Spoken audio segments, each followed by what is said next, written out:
Kenapa masih teori? Ya karena manusia baru bisa eksplor kedalaman tanah itu baru sedalam 12 km doang. Ini nih lubang paling dalam di bumi. Namanya Kola Super Deep Boron. Pertama, masa ngaco? Kenapa? Karena dibilang masih teori.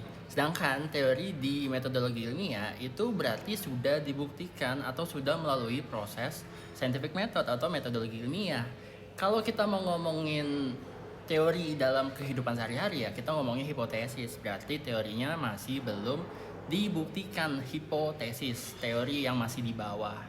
Yang kedua, kita nggak perlu berada di satu tempat atau mencapai tempat itu untuk tahu di tempat itu ada apa.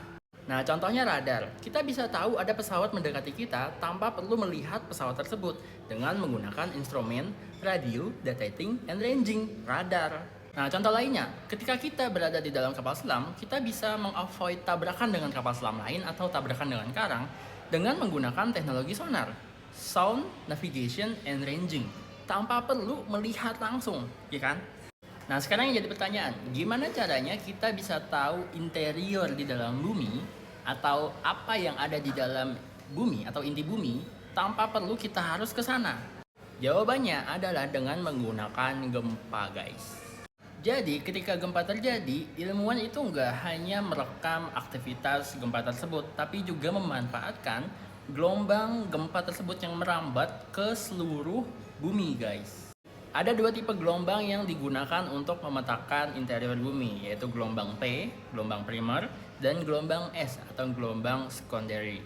Nah, bedanya gelombang P itu bisa menembus inti bumi, sedangkan gelombang S tidak bisa menembus inti bumi yang liquid. Kalau kalian perhatiin, gelombang P akan merambat ke seluruh bumi dan bisa digunakan untuk mempinpoint lokasi sumber gelombang seismiknya atau lokasi gempanya. Nah, dari penggunaan gelombang P dan gelombang S ini, kita bisa mendapatkan struktur interior bumi, di mana kita bisa yakin banget di dalam bumi itu solid. Di luarnya, di luar inti bumi, ada inti lagi yang berupa cairan. Dan di luarnya ada lapisan mantel, dan di atas lapisan mantel ada kerak bumi. Lalu, satu hal lagi yang membuat hollow earth atau bumi berongga itu sangat tidak mungkin adalah data-data kita yang udah kita ketahui tentang bumi, guys. Kita udah banyak melakukan eksperimen untuk menemukan radius atau diameter bumi, keliling bumi. Kita udah tahu gimana caranya mengukur kecepatan gravitasi. Lalu kita juga tahu caranya untuk menghitung konstanta gravitasi. Dari angka-angka tersebut, kita akan mendapatkan kerapatan bumi atau mean density of earth itu adalah 5.513 kg per meter kubik.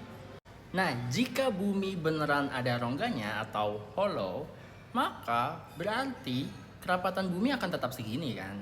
Nah, untuk mengkompensasi hal tersebut, berarti inti bumi itu harus rapet banget dibanding dengan lapisan luarnya yang berongga dan lapisan keraknya. Nah, hal ini akan membuat bumi itu nggak stabil, guys. Kenapa? Kalau intinya itu rapet banget untuk mengakomodir adanya rongga di bagian keraknya atau di bagian mantel, maka bumi itu akan lama-lama runtuh dari kekuatan gravitasi dan kekuatan tidal force. Jadi dia nggak akan stabil dan akan remuk ke dalam gitu loh, gitu. Maka bumi berongga, it's scientifically impossible. Oke, jadi kesimpulannya, Masnya ngaco karena nggak tahu arti teori itu apa, dan Masnya ngaco karena bilang kalau bumi itu berongga itu adalah benar. Ngaco.